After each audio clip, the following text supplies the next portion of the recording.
Hi, welcome back to The Other Side. My name is Ember Hobie. Each week I focus on a different step of recovery that helped heal my marriage. And this week I am on step 6, which is change of heart. The key principle is become entirely ready to have God remove all your character weaknesses. So step 6 is, you're halfway through the 12 steps. So your feet are wet. You're used to, once you're this far, you've done some pretty hard work. You're facing a lot of difficult things. And at this halfway mark, for me, this was like the miracle part. This is where I began to see a change within myself, where I became a different person, where, the first 6 steps got me to this point. And I was different. I was different here in that my heart was softened because I had a greater perspective of me and who I was and how I was contributing to the unhappiness in our marriage. And some relatable topics in the reading is the desire to blame others for the condition of your character or to rationalize your way out of a change of heart will be replaced by the desire to be accountable to Him and submissive to His will. Those who understood the spiritual implications of recovery urge us to recognize that while all the outward changes in our lives were wonderful, the Lord wanted to bless us even more. This is where I experienced the inward changes, where I wasn't so hard, and as a result, I wasn't so quick to reject Sam. And so I love this step because even in addiction, people sometimes prefer their addiction over reality. Like, it's just easier to escape. It's easier to use your addiction to cope with life. And so what if I don't, what if I don't want to change? So if you've ever had that thought, what if I don't want to stop my addiction? What if I don't want to give it up? Working the 12 steps, there's a reason why this change of heart is, 6 steps in. You have the steps 1 through 6 before you start to see this inside change, this internal desire to be different. So starting the 12 steps with a prayer in your heart to have the desire to change. Step 6 for me is the miracle step. Step 6, it goes hand in hand to the atonement for me. I felt that by the time I got to step 6, my heart had been softened, and I made room for the Savior to purge me. And this is when I was blown away that I had a change of heart. This is where a relationship with Jesus Christ can be transforming. It's what He does to your heart. Even when, even if you don't want to change, if you continue to follow and focus on Christ, that starts to change. You actually do start to change. Right up front, it's hard. It's so hard. Thinking of what you need to overcome. Getting from A to Z in addiction is a long road, and you don't change overnight, but you do change by step 6. So step 6 is my favorite step because this is where I cannot deny that the atonement changed me. This is my experience. This is my first experience with the reality of Jesus Christ. This is where Jesus became real in my life. I didn't know that I thought I knew. I thought I had a testimony. I thought, and I did. It was all in theory. All in theory. I believed in Jesus. I believed in the atonement, but I just had never needed to tap into it. But it was in this step where I know God changed me. I know God put the two of us back together, and I became a new person, and Sam became a new person as he was working the steps also. By the time I reached step 6, I had gone through Step 1 is honesty. Step 2 is hope. Step 3 is trust in God. Step 4 is truth. Step 5 is confession. And step 6 is the change of heart. Anybody who goes through those steps of being real and being willing to take a look at themselves in the mirror and see their real problems, like, there's a reason why that's step 1. You're not going to get anywhere until you can take a look at yourself and see what the problem is. And then step 2, hoping that it can change, that it can be different, that you can be different. And step 3, trusting God, because God's going to get you over that hurdle of where you're stuck. And then step 4 and 5, truth and confession, those are really hard steps of self-reflection and, doing the dirty work, purging yourself on yourself. And then that gets you to the change of heart. You've got to follow. God is a God of order, and following these steps, you're going to get there. You're going to have a change of heart. And I see it's no accident that that's smack in the middle of the 12 steps. You're not going to have a change of heart right up front. You've got to, do the ugly, the hard stuff, beautiful, ugly, hard stuff. But in theme of how I'm applying the 12 steps, like, if you would have told me, okay, so the bulk of our marriage, I hated sex. I hated the intimacy fights. I hated the sex stress. For 23 years, sex stress poisoned our marriage. Like, I hated the romantic movies that made relationships look so easy. I hated the married couples who made sex look so easy, I hated the love songs. Those would create fights for us, because it would be like, why is it so easy for everybody else? And there's nothing but stress circled around us. I didn't know it was because I was pent up with so much resentment, and which started, building at year 1. I didn't know that my resentments would be poison to our intimacy life. And so, if Sam and I ever witnessed a healthy marriage, or, a beautiful movie or whatever, where sex is portrayed as, a positive thing, it irked us, because, well, I know it did for me. And then if Sam would bring it up, if we tried to talk about it, it was just more of, what's wrong with us? And it would create a fight.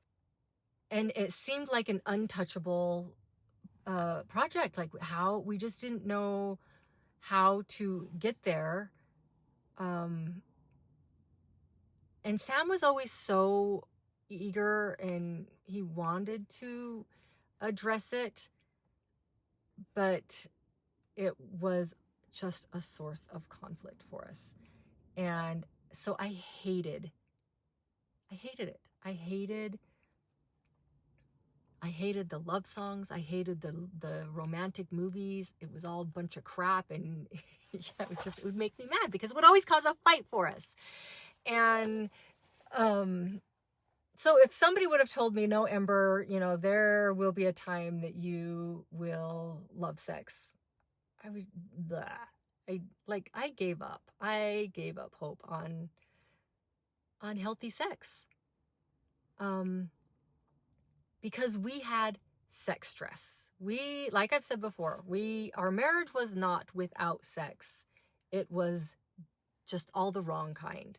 The duty, the obligation, all the wrong kind. So attaining a fulfilling sex life, I didn't believe in it. I didn't think it was a thing. I gave up on it. I absolutely gave up on it, and then would try to avoid and dodge that in our relationship because it would just create a problem. So when this is all going down and I want a divorce because I don't believe in a sexless marriage,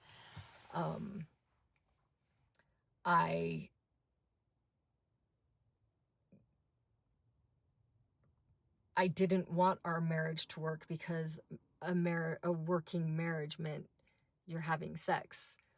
And I know maybe most couples don't. I don't know. Every couple's different, but the longer we were married, and it just didn't make sense. It made sense that you wait and, you only have sex within marriage. I believe in that. I'm down for that. But then it really sucks when sex within marriage sucks. So then what? It was like, how do you fix it? Can it get better? Like, I just didn't believe that it could get better. I thought we just had I was so disappointed. I know Sam was so disappointed. But we're not talking about that, it's just like we both come to the conclusions of, man, married sex kind of sucks. Like, this was a disappointment. We were unhappy, but couldn't figure out what was causing the unhappiness. We were checking the boxes of a good Christian relationship, a good Christian marriage. We were checking all the boxes, but sex was unfulfilling. And it wasn't because we weren't loyal to each other. We always stayed loyal to each other. Sam was not addicted to porn, never was addicted to porn. We were always striving to be good Christian people. We worked hard at having a happy, healthy family. Like, we didn't have unhealthy habits. We were doing so many things right in our marriage, but sex was not fulfilling. And it was confusing. It was confusing because we didn't have anything to blame it on. Like, I guess if your partner is cheating on you or is watching porn, you kind of have something to blame it on. Like, we didn't have anything to blame it on. So that was very confusing for me, because then I was just like, came to the conclusion that sex was the biggest letdown. Marital sex, big letdown. Like,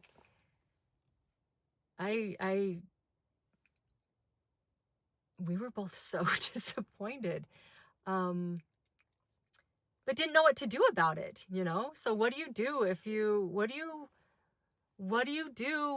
your marriage, the intimacy in your marriage is lacking a lot, but you have meaning and in every other part of your life? Like, I couldn't blame Sam for anything, and I wasn't blaming me for anything either. I was just all pointing fingers. I was looking to point fingers somewhere, and so I didn't know. Okay, I'll just cut to the chase here. I didn't know that my resentments were poisoning us.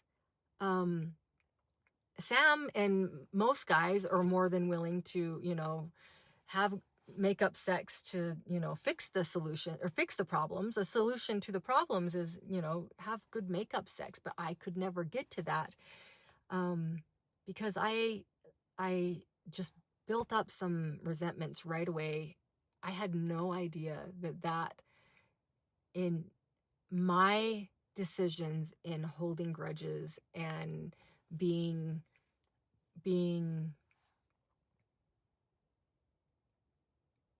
withholding myself from Sam because of grudges early on in our marriage. And then, year 1, 2, 3, 4, 5, 6, 7, clear up to 23 years.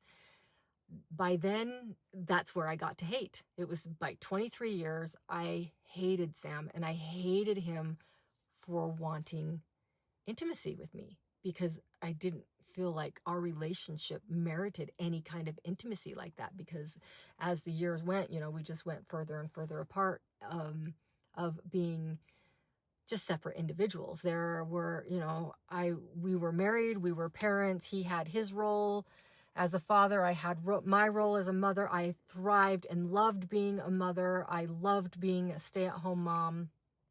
I found happiness and fulfillment in being a mother.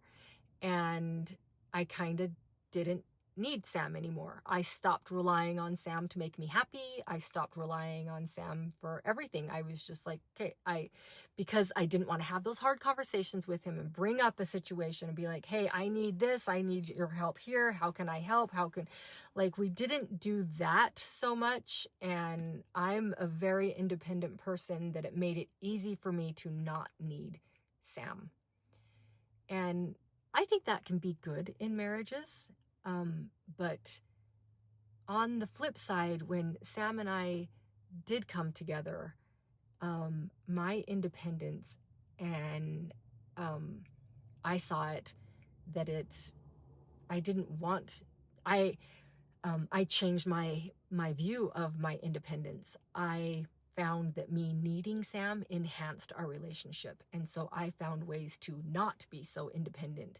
When our intimate life was good, I wanted Sam in all parts of my life. When our intimate life was bad, I wanted Sam out of my life, which was so interesting to me.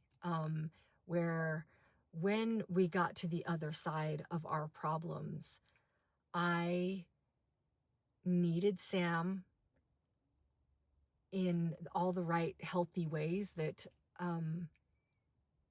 I just shut him out. I shut him out of the deeper inner parts of my life. I wouldn't talk to him about my spirituality.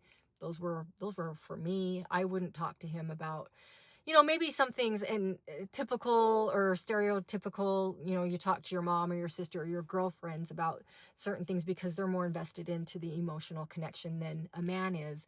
And Sam was different. Sam always wanted to know my inner, deeper emotional stuff. He was so willing to go deep, and people who know him, like Sam, will talk to you for hours and hours, and he will go deep.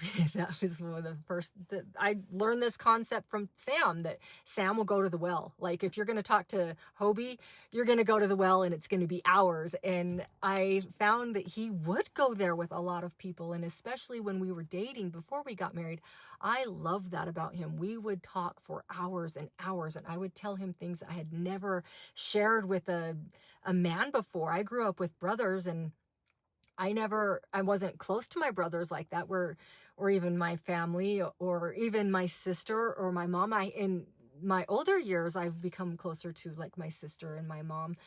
And also through my friendships, when I was moving away from Sam, I had a few close friends that I would feel that emotional connection with. But Sam is my person that I have always had the ability, like Sam will be emotional. He will talk for hours. I loved that side of him, and he said he would always contribute it to it because he was raised by women. He was raised, just by a single mom, and then his mom and his aunt and grandma were really close. So he was around women a lot. He knew a lot about women. And unfortunately, a good chunk of our marriage, I was shutting him out of my life because I was resentful to him, and I didn't know that my resentments were going to keep our intimate life at bay.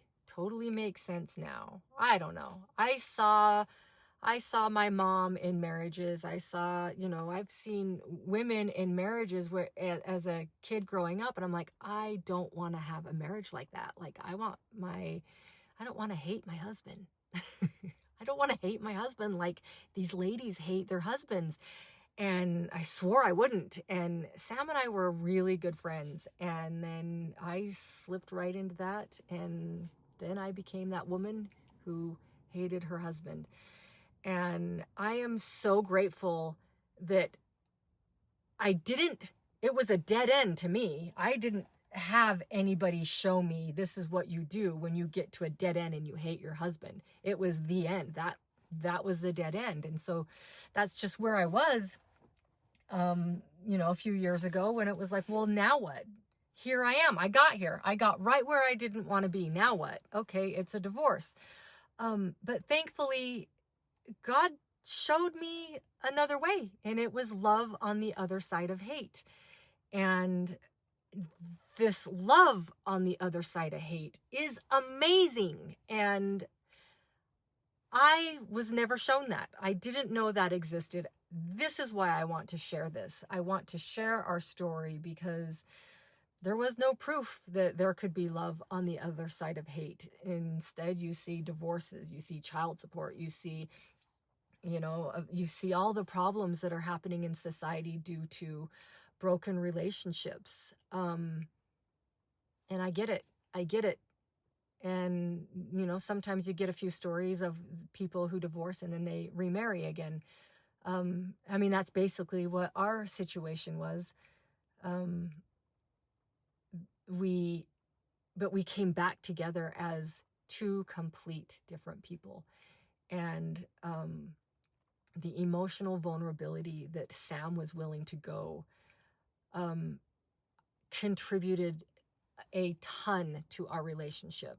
He wanted to talk. He wanted to do the therapy talk. And our therapy, we coined the phrase, well, no, we didn't coin it. Our therapist was like, heavy on the easy, easy on the heavy. And I mentioned that in a previous video. Like, there was a time where we needed to talk our heavy talk. We needed to do the therapy talk.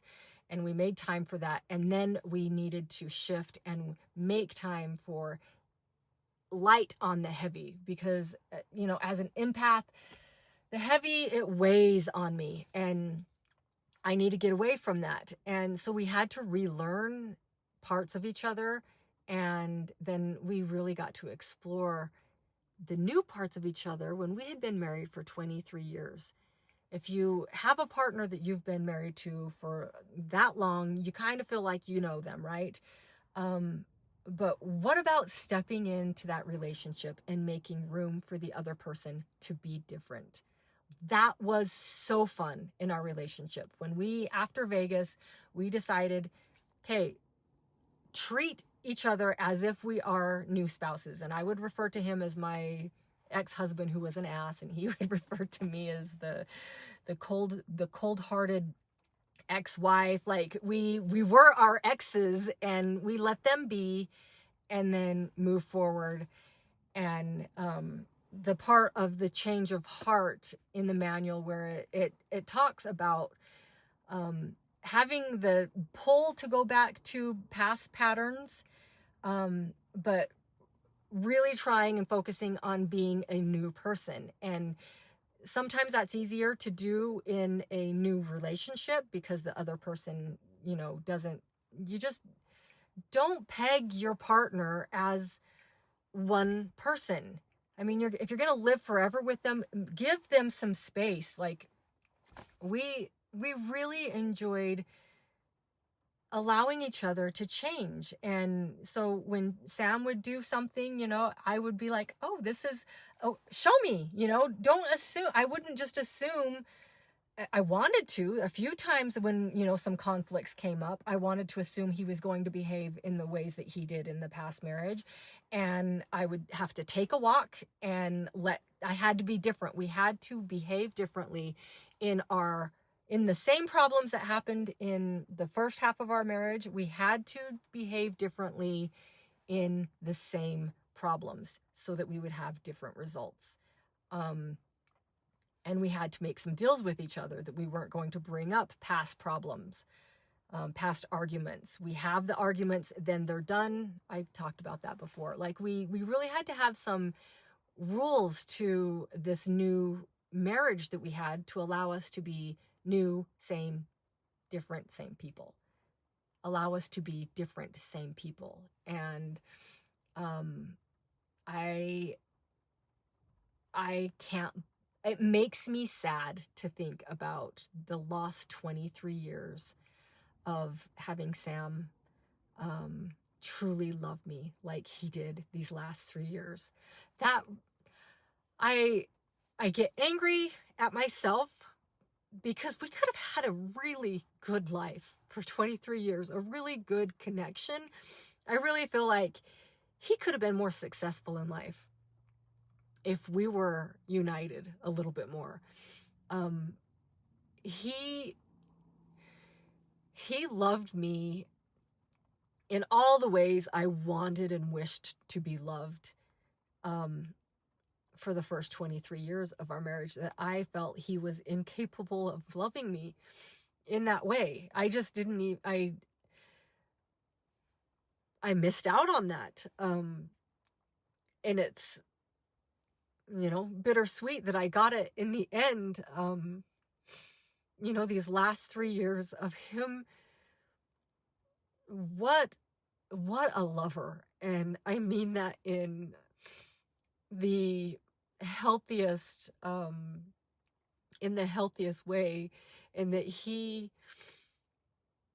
cared about my feelings. He cared about my desires, my wants. He thought of me all the time. And I know it wasn't easy because I saw his notes. I know he was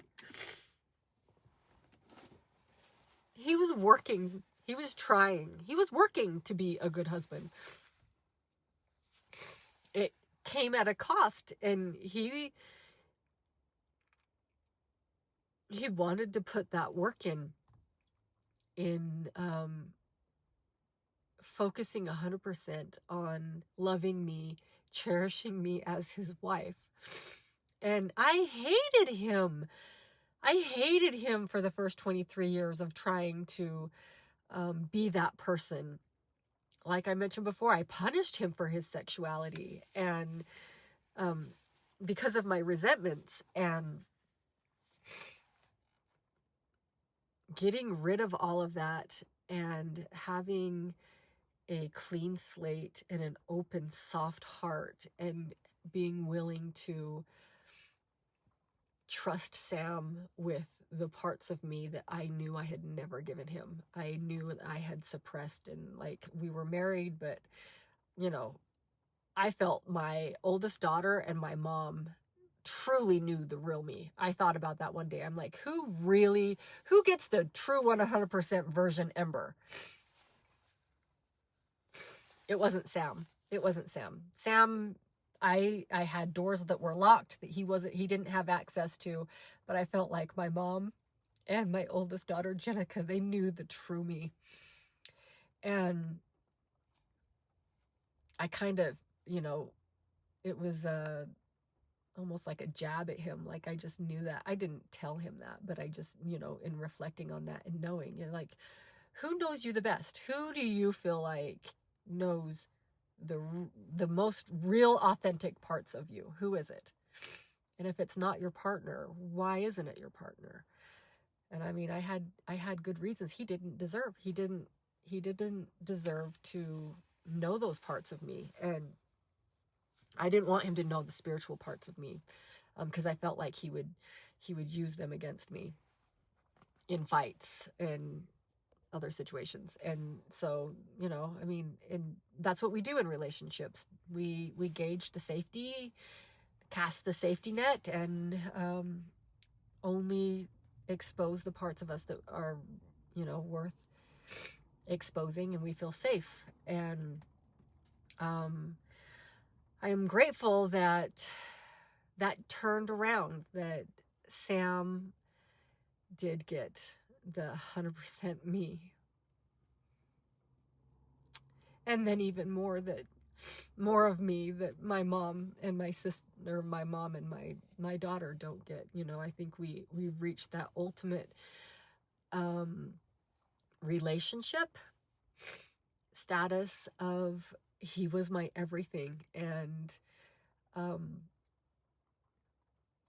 and it was work, and it was so worth it. And uh I would have never guessed that Sam and I could get to this level of intimacy, emotionally and physically, and then spiritually. We always had a good, strong spiritual connection. Um,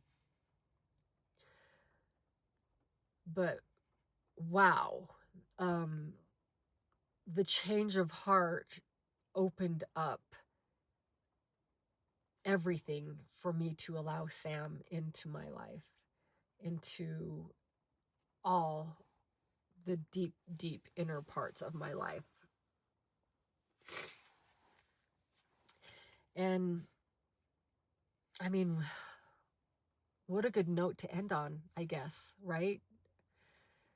Um, it carries me. I feel loved. I am so lucky to have had Sam love me fiercely like he did. And it was short-lived, but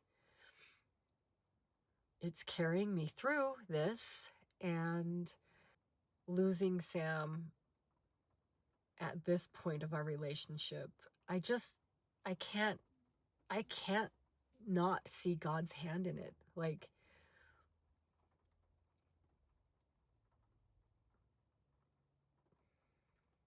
I am so lucky.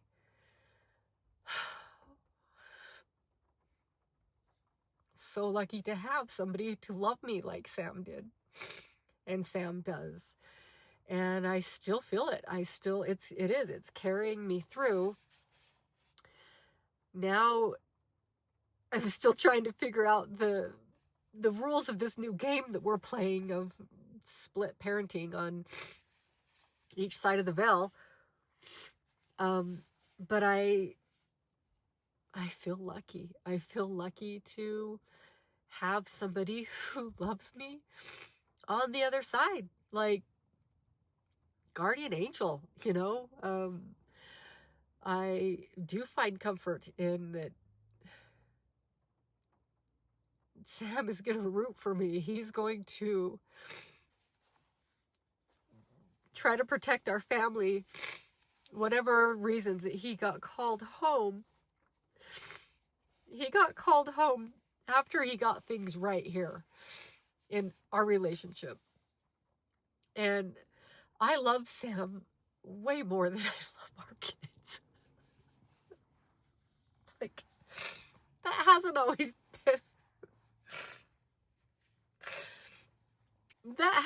been the case. Like, I loved our kids a lot more than Sam for a long time. That's not the case now. I love Sam. I love Sam a lot more than our kids.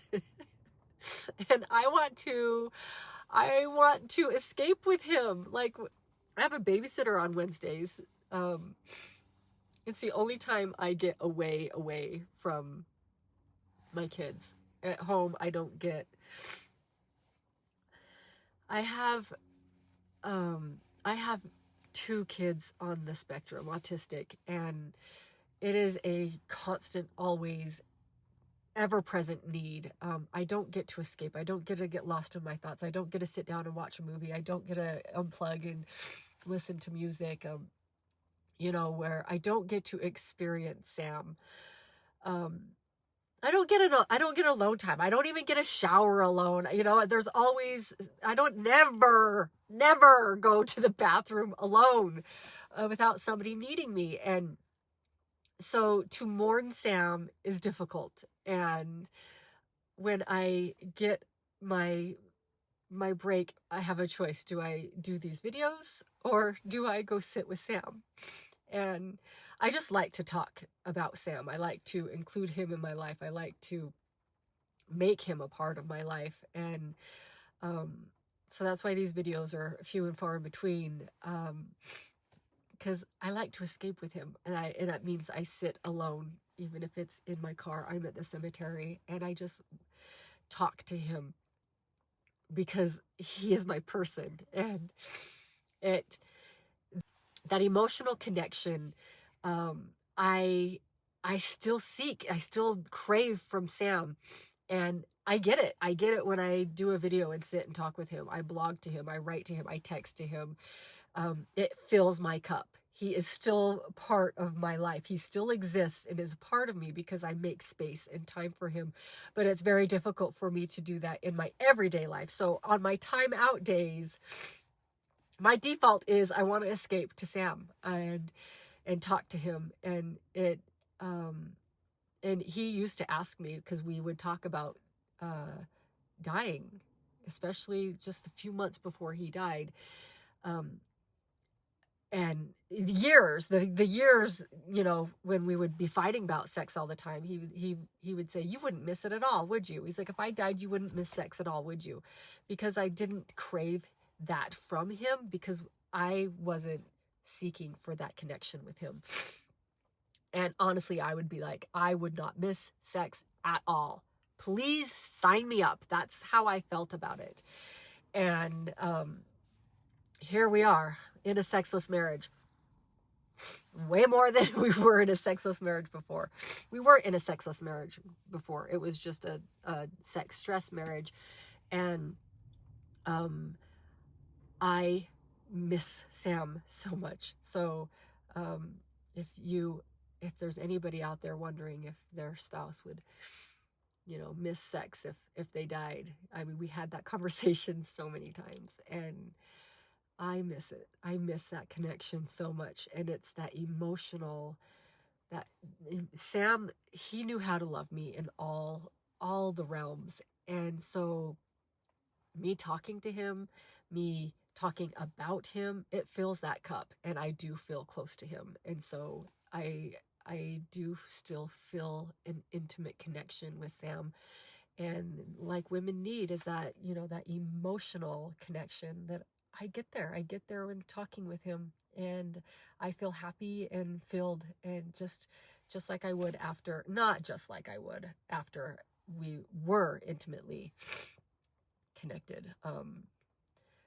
But Sam still fills my cup through that emotional connection that I feel through with him at the temple.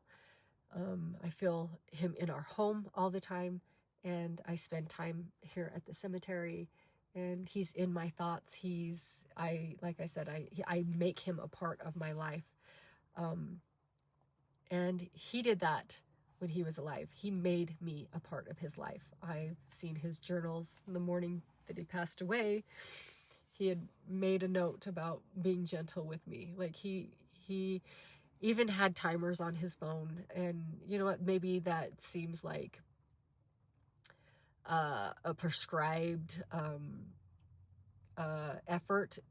They count. They made me feel special. And he was a teacher, and he had alarms on his phone and reminders to do things for me. And I miss it. I'm grateful that he put in that effort to work for our relationship. And so here now that he is gone, the work continues, and we're just figuring out how to still connect, and we are still connecting. It is a spiritual and emotional connection that is missing the physical. But that's okay, because I think we reached that ultimate goal, and I know that it exists. I know that it's possible, and I've seen we achieved that. We achieved that, and I look forward to that resurrection, that renewal again. So I'm all about Jesus coming back, but it's Jesus and Sam coming back. I'm anxiously awaiting the return of the Savior, Jesus Christ. I love him, and I know that his return is going to be life-changing in so many ways. And I like to think that Sam's going to be on his coattails, and I can't wait to experience the next part of life, because this time on earth is just a little blimp, and mine and Sam's little blimp has even been cut in half. So we worked each other here, and a change of heart can change everything, and the ultimate healer of the heart is Jesus. So I encourage any of you listening to do the work, do the steps 1 through 6 to get that change of heart. And the change that I was seeking, God gave it to me in bigger and better and more beautiful than what I thought I was seeking. And so trusting in God and handing it over. He sees around the corners. He knows what's best for us. He knows what's best for your relationship. And if you just give him the reins and work the steps, you will have a miracle. You will have a change of heart. You will be in a better situation. And I just want to be that voice that there is amazing, intimate sexual connection in a marriage when it was dead before. And I hope you seek it. I hope that you do the work to, and you can only do your work. It's got to be your work first, and pray for your partner to follow suit. And if not, it'll all be taken care of in the end. Sam and I were, if you look at the grand scheme of things, the timetable of it, we figured it out just in the nick of time. And everybody's timetable is different, but the timing will be perfect in God's timing, and it won't be too late. So those are my thoughts on step 6, change of heart, my favorite. People can change. Be gentle on yourself, allow change, be gentle on your loved ones, and allow their change. Why was mine and Sam's marriage so hard? Like, why was our marriage such a challenge? Like we were the perfect storm for each other to really push and challenge each other. And is that how all marriages are? It doesn't seem like marriage is as hard for other people. And I don't know if it's a Hobie thing, because the Hobies have a thing where simple things are never simple. Like hooking up Wi-Fi is never as simple as username and password. And installing things, never straightforward. Never. And I hear it from everybody who comes over. Normally it's not as difficult as this. I'm like, it's a Hobie thing. Like, we just don't get things. Things don't come easy. And thankfully, Sam is a hard worker. Like, he is known for that. He is a fighter. He is a hard worker. He is not lazy. Intense to a fault in some cases. And in such case as me, I'm delicate. He needed to be gentle. Hence his note in his journal the morning that he died: be gentle with Ember later today, because we actually had marriage therapy. We had marriage therapy the day he died planned, and he had already written in his journal that morning to be gentle with me. And so you can teach an old dog new tricks. But my point is, mine and Sam's marriage was difficult in many ways and beautiful in many ways. And I appreciate the difficulties that we had because it brought me to Christ. I've heard it said, people say, teenagers made them Christians out of them. My marriage made a Christian out of me. I thought I was a Christian, but I wasn't until I was in the depths of hell with Sam, is when I really became a Christian, because that's where I learned to forgive, and I needed to learn to let go and love again. When letting go seemed easy, loving again didn't. And Sam pushed all the right buttons on me to keep me growing and healing, and likewise I did to him too. Everything that he wanted in life, I didn't provide for him because of our problems in our marriage. Like, he wanted nothing more than to have a thriving, intimate relationship with his wife, and to be loved and accepted, because he experienced abandonment and abuse as a child. And I felt I was so equipped to be that person for him, and wanted to be that person from him. And then, once we jump into the wedding vows, all of a sudden I couldn't be that for him, and I rejected him, and I, suppressed myself and us. Like, just the growing pains that we had to go through together as a couple. Is that a normal thing? Is it easy for people to have great sex? Is it easy for people to connect and to get through life together? I don't know. I mean, I am smart enough to know I don't accept people's fronts. I don't believe everybody's life is as perfect as people, portray it to be at times. And I also don't bother myself with thinking about that so much, because everybody has crap. I've been going to the addiction recovery meetings long enough to know everybody has crap. Some people are just better at pretending that they don't. And,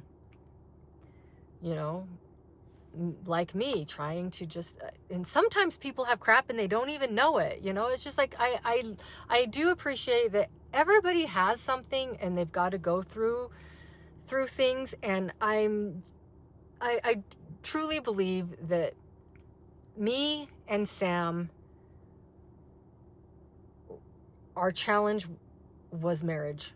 Our challenge was marriage, because I had to learn how to forgive myself, forgive him. I needed to learn how to be selfless. I needed to learn, like, my hardest life lessons came from marriage.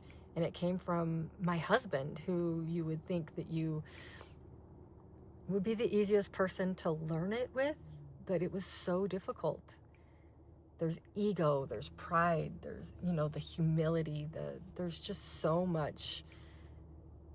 And it just makes me squirm to think of, those are hard things to go through healthily. That's a hard,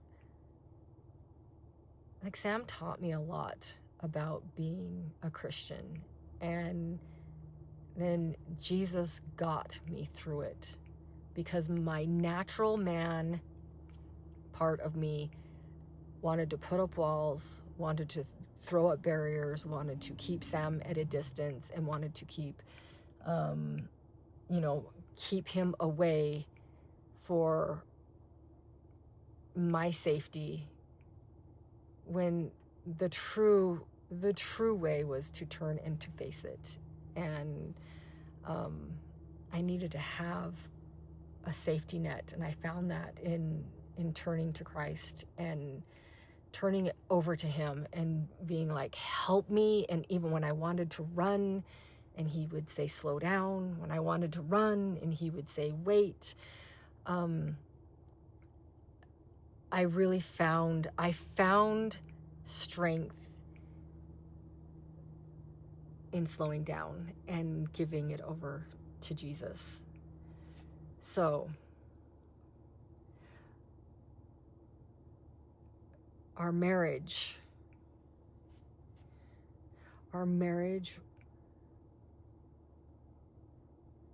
this leg of our marriage,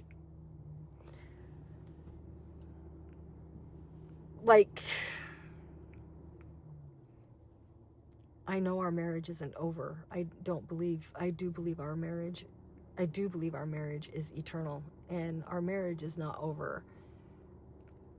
This obstacle in the obstacle course of life is over. This mortal aspect of our marriage is over. I still have mine to finish off, and without Sam, this is a new challenge. This is a new process for me. And it's so interesting because I feel Sam with me, and I feel like I'm still learning so much.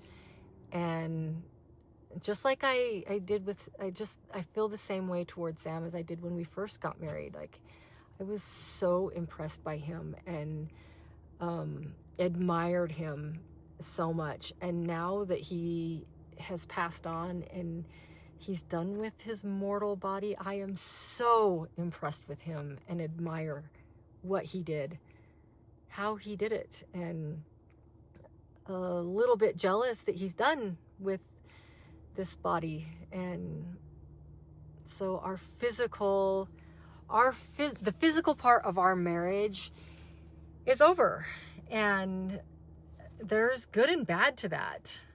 I am so glad to be done with the sex stress that was in our marriage.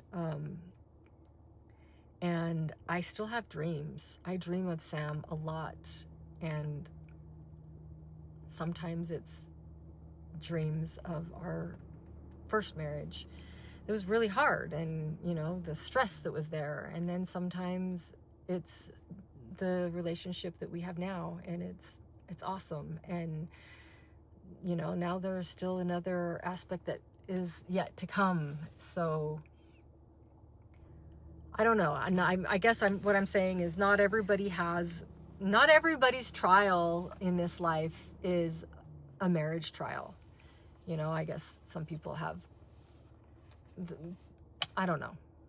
So many people have different trials or whatever, but for whatever reason, mine and Sam's trial was in marriage, very much in marriage. And it's where you learn the most about yourself, of giving and receiving and loving and serving and forgiving and forgetting.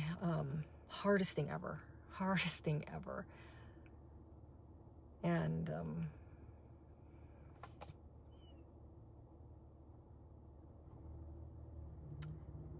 now we get a rest from each other.